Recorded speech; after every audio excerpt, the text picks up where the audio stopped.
Can you explain to me what's going on with pediatricians and the vaccine schedules, where there's something going on where in their practice, they have to have a certain percentage of their patients vaccinated or else they lose some big cash bonus? Yeah. Yeah. So like I said earlier, a lot of these primary care practices have been consumed by corporate conglomerates. And so they're no longer a free working employee. They're a free working clinician. They're an employee of an institution. And so let's give an example of like, I think Kelsey-Seybold. I don't know. Do y'all have Kelsey-Seybold here in Florida? Kelsey-Seybold is a huge healthcare conglomerate I've never heard that of it. went out and bought up a bunch of primary cares, but they also own the hospital. And so the premise is if you vertically integrate as a healthcare institution and you own the primary care, you are the first point of contact for a patient. What's earlier than a primary care? A pediatrician. So if you own the pediatric practice and you own the primary care practice and they all roll up under the parent company that's the hospital, and now you've vertically integrated, if a little kid gets injured, they go to your hospital, right? Because that's where that doctor, their pediatrician is going to refer them. That's where that primary care is going to refer you if you go, is the hospital that owns and pays their check, right? And so it's a way to capture a market and capture a patient population. Those hospital systems and institutions buy vaccines at a wholesale price point in bulk.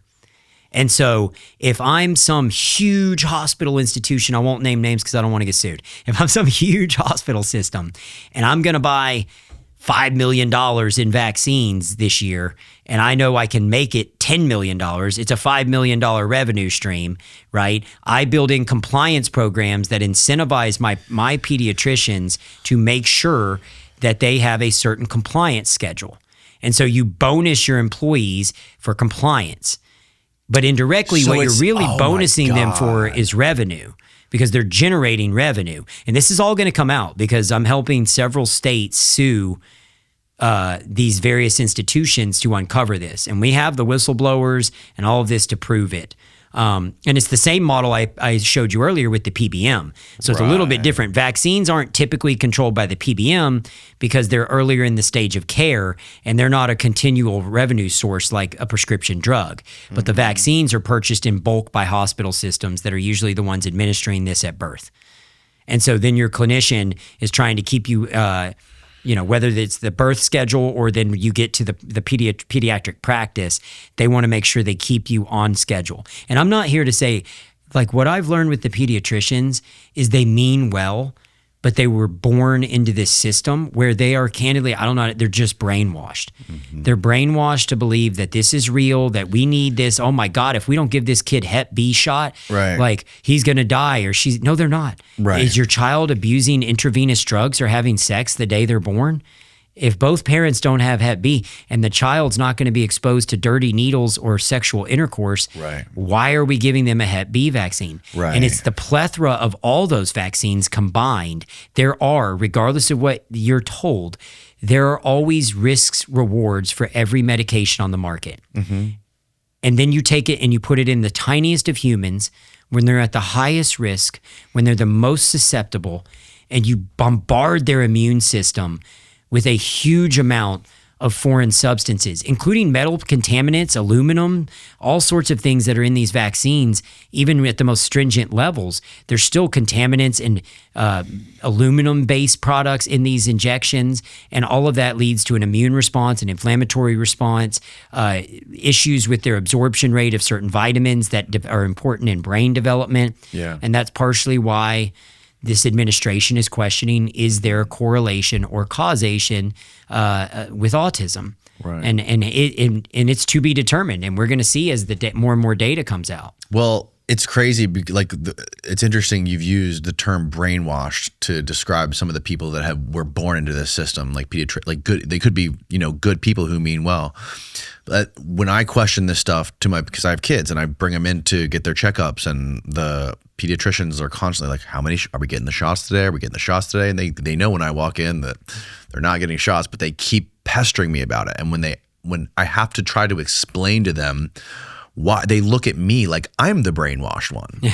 Like I'm the psycho brainwashed kook right? That's not wanting to give my kid however many, what is it, 70 something vaccines they're supposed to get before they're like 6 or something? It just keeps growing.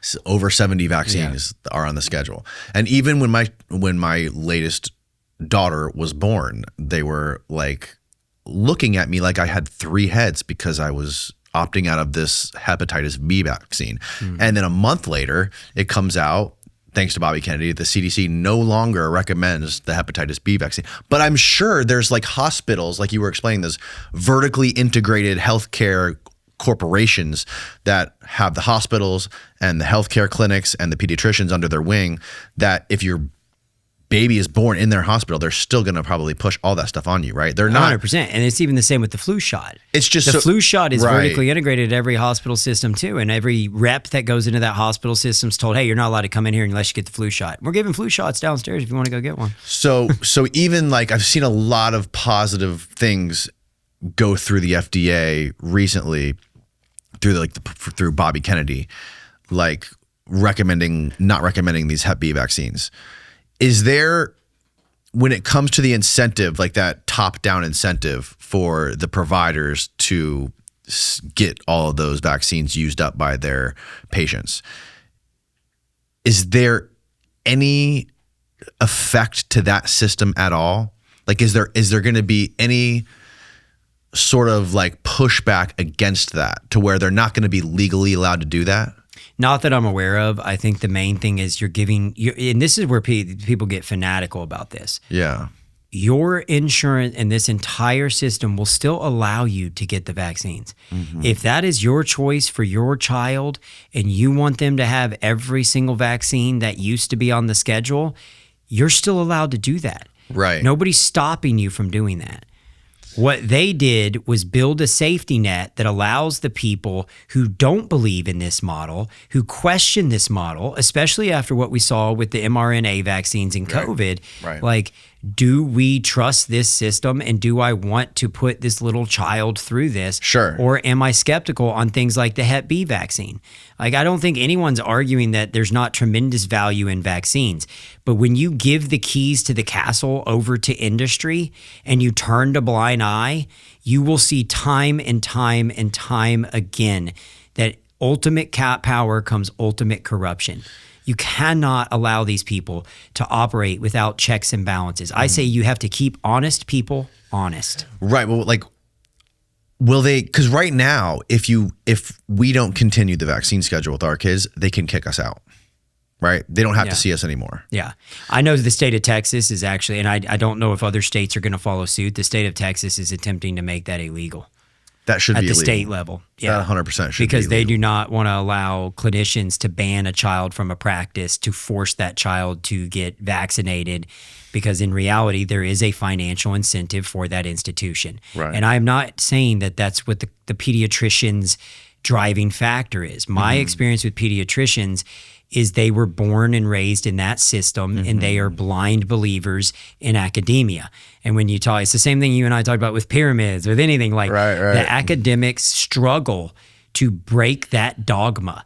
If you enjoy watching our show on Spotify or YouTube and you want to be more involved, I encourage you to please come check out our Patreon community. Not only does our Patreon community get every episode you see on YouTube early, fully uncensored, and ad-free, but we're also doing Patreon exclusive episodes, as well as live Q&As, and you can get your personal questions answered by our guests every single week. For me, being able to collaborate and communicate back and forth with our Patreon community every week has been huge. And this is my way of saying thank you for the cost of a cup of coffee a month. Now back to the show.